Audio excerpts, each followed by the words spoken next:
नमस्कार विद्यार्थी मित्रांनो. इकॉनॉमिक्स बाय ऋषिकेश सर या चॅनलवरती आपल्या सगळ्यांचं स्वागत आहे.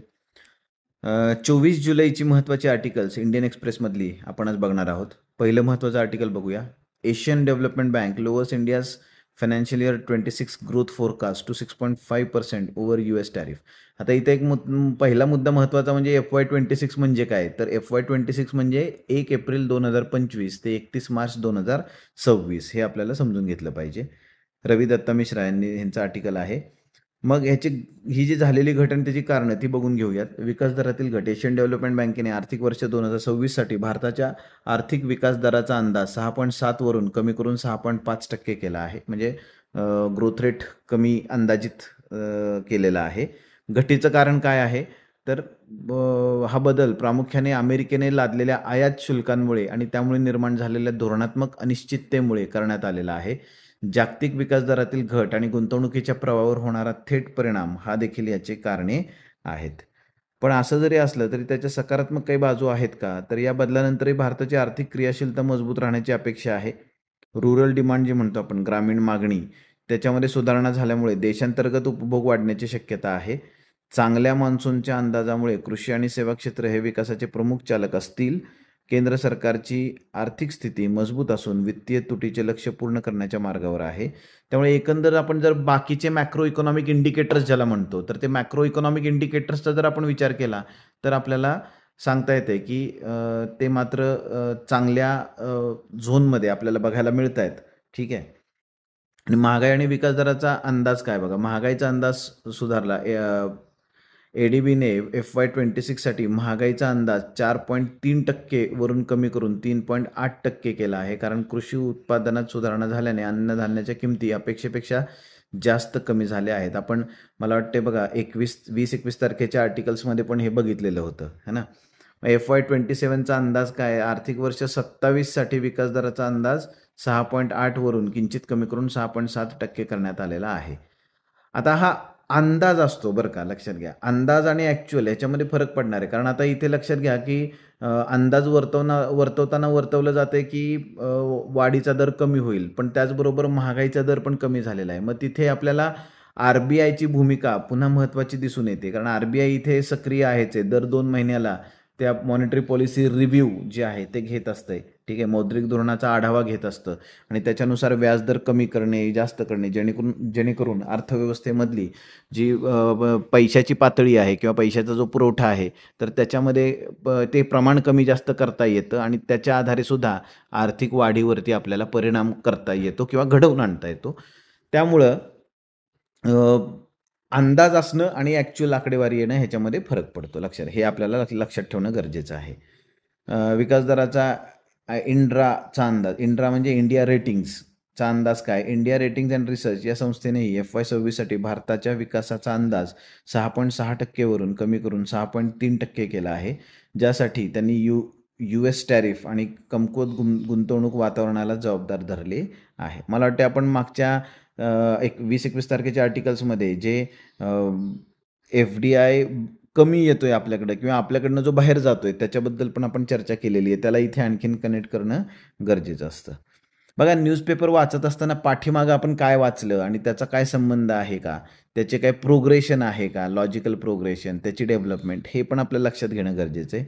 त्याचबरोबर त्याची थिअरीला कनेक्शन्स कसे असतात ते आपल्याला लक्षात घेणं गरजेचं आहे.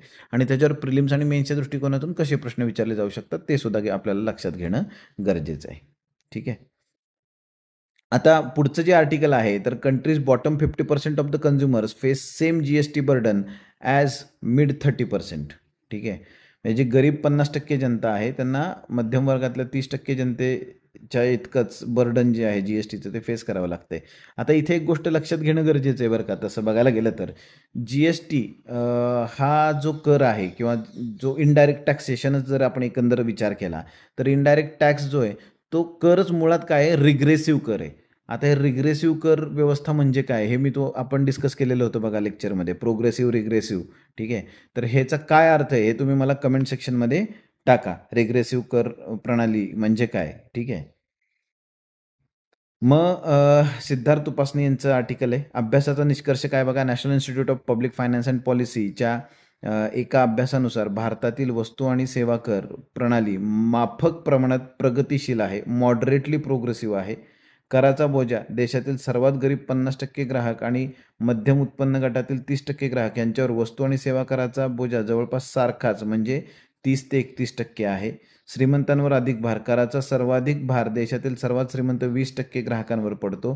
ग्रामीण भागात हा भार 37% तर शहरी भागात 41% आहे. गरिबांना दिलासा कसा तर सर्वात गरीब 50% लोक त्यांच्या एकूण खर्चापैकी 47% पेक्षा जास्त खर्च अशा वस्तूंवर करतात ज्या एकतर GST मुक्त आहेत किंवा ज्याच्यावरती फक्त 5% कर लागतो.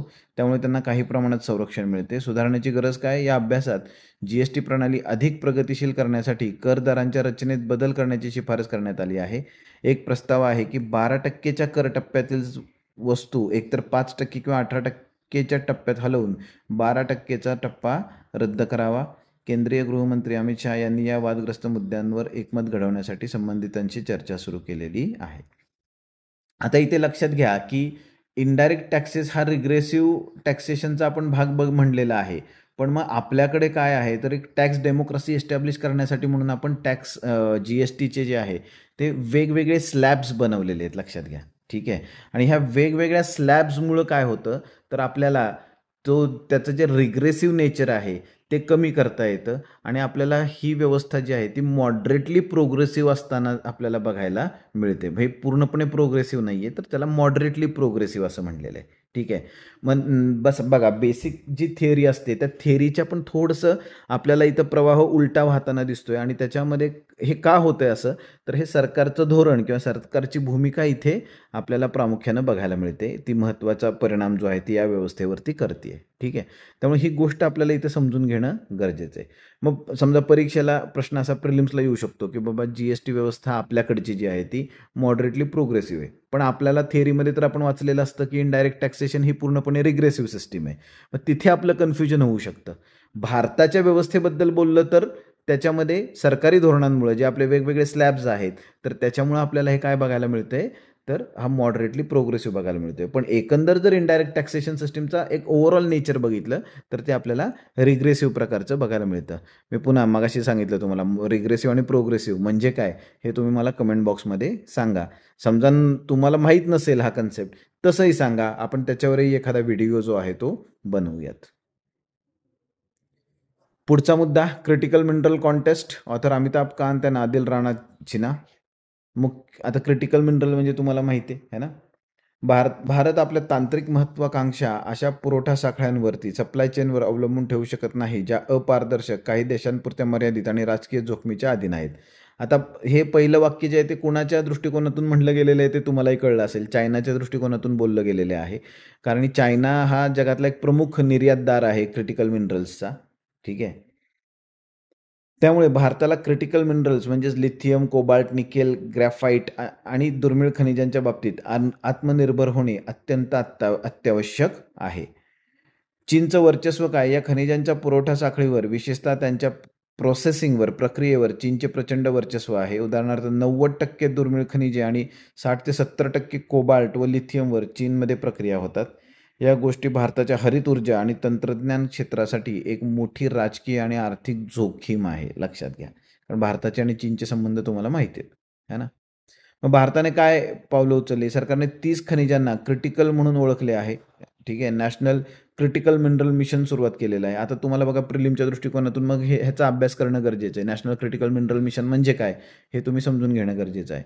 खाणकाम कायद्यात बदल करून लिथियमसारख्या खनिजांच्या उत्खननासाठी खाजगी क्षेत्राला परवानगी दिली आहे. हे असे स्टेटमेंटसुद्धा तुम्हाला इथे लक्षात ठेवणं गरजेचं आहे. पुढील मार्ग आणि शिफारशी कशात बघा. देशांतर्गत धोरण, देशातील खनिजांचा शोध घेण्यासाठी एक मजबूत रणनीती तयार करणे, उत्पादन संबंधित प्रोत्साहन ज्याला प्रोडक्शन लिंक्ड इन्सेंटिव्ज म्हणतो, योजनांच्याद्वारे खनिज प्रक्रियेला चालना देणे, पुनर्वापर, रिसायकलिंग व टिकाऊ खाणकाम पद्धतींना प्रोत्साहन देणे आवश्यक आहे. तर हे आपल्याला वे फॉरवर्ड जो आहे तो ब्रीफमध्ये आपल्याला या पद्धतीनं बघता येतो. आंतरराष्ट्रीय धोरण, ऑस्ट्रेलिया आणि अर्जेंटिनासारख्या देशांसोबत समरिक भागीदारी करणे, स्थिर व्यापार संबंधांसाठी जागतिक व्यासपीठांचा उपयोग करणे आणि परदेशातून खनिजे मिळवणे यासाठी स्पष्ट धोरण तयार करणे गरजेचे आहे. तर हा सुद्धा वे फॉरवर्ड म्हणून आपण त्याच्याकडे बघू शकतो. पुढचं जे आर्टिकल आहे, Indian economy remains largely resilient despite global uncertainties, RBI article, Hitesh Vyas. अर्थव्यवस्थेची स्थिती आहे. रिझर्व्ह बँक ऑफ इंडिया जुलै महिन्याच्या बुलेटिनमध्ये एका लेखानुसार जागतिक भूराजकीय तणाव आणि आयात शुल्क संबंधित अनिश्चितता असूनही मजबूत मॅक्रो इकॉनॉमिक फंडामेंटल्समुळे भारतीय अर्थव्यवस्था मोठ्या प्रमाणावर स्थिर आणि लवचिक राहिली आहे. हे मत लेखाच्या लेखकांची असून ती RBIची अधिकृत भूमिका नाही. हे सुद्धा आपल्याला लक्षात घेणं गरजेचं आहे. पण एकंदर जे काय जिओपॉलिटिकल सिच्युएशन आहे, भूराजकीय तणाव आहे बघा. काल परवा मला थायलंड आणि एका कुठल्या देशामध्ये परत थोडंफार म्हणजे युद्ध सदृश्य परिस्थिती निर्माण झालेली आहे. ऑलरेडी रशिया, युक्रेन आहेच आहे, इस्रायल आणि त्याचे शेजारी सगळे चालू आहेच आहेत. ठीक आहे. तर हा सगळा मुद्दा इथे महत्त्वाचा आहे. आणि अशा परिस्थितीमध्ये जे अमेरिकेनं जे काही टॅरिफ वॉर चालू केलेलं होतं किंवा आयात शुल्क संबंधीची अनिश्चितता जी काय चालू केलेली होती, ट्रम्पोनॉमिक्स म्हणूयात आपण, तर त्याच्यामुळं परिस्थिती थोडीशी चॅलेंजिंग आहे. आणि अशा परिस्थितीमध्ये सुद्धा आपल्याकडचे जे मॅक्रो इकॉनॉमिक इंडिकेटर्स आहेत ते चांगल्या पद्धतीनं आपल्याला बघायला मिळतात, जे आपण मागच्या आर्टिकल्समध्ये पण बघितलेलं होतं है ना. आणि त्याचाच पुनरुच्चार इथे झालेला आपल्याला बघायला मिळतो. अर्थव्यवस्थेची वाढ आणि विकास स्थिरतेचे निदर्शक काय आहेत बघा. जून महिन्यात देशांतर्गत आर्थिक घडामोडी मजबूत राहिल्या. चांगल्या खरीप हंगामाची आशा आणि सेवा क्षेत्रातील गती कायम आहे.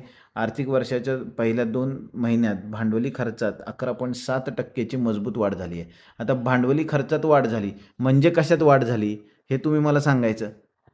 क्लू देतो तुम्हाला. इन्व्हेस्टमेंटशी संबंधित काय आहे का बघा. ठीक आहे. मुद्रास्फीती हा घटनाक्रम. महागाई जून 2025मध्ये महागाई दर 2.1% घसरला. CPI जो आहे तो जानेवारी 2019 नंतरचा सर्वात कमी दर आहे. महागाई सलग 5व्या महिन्यात 4%च्या लक्ष्यापेक्षा कमी राहिलेली आहे. ठीक आहे. व्यापार तूट काय, तर तेल आणि बिगर तेल आयातीत घट झाल्यामुळे जून 2025मध्ये भारताची व्यापार तूट कमी झाली आहे. ठीक आहे. आणखीन धोके आणि चिंता काय, तर भारत अमेरिका व्यापार कराराबाबत अनिश्चितता कायम आहे, पण वेळोवेळी त्याचे हिंट्स मिळालेले आहेत की ते होण्याच्या मार्गावर आहे. लेखानुसार जागतिक सरासरी आयात शुल्क दर 1930च्या दशकातील पातळीला स्पर्श करण्याच्या मार्गावर आहे, ज्यामुळे नवीन उच्च शुल्क लादण्याचा धोका निर्माण झाला आहे. आर्थिक बाजारांनी धोरणात्मक जोखमींना कमी लेखले आहे. ही एक चिंतेची बाब आहे. ठीक आहे. म्हणजे एकंदर या पद्धतीनं आपल्याला बघा आता इथे ना वाढीचा दर काय, पॉझिटिव्ह्ज काय आहेत, निगेटिव्ह्ज काय आहेत, ह्याच्यावर जवळपास रोज आपल्याला एखादं आर्टिकल्स आपल्याला बघायला मिळतं.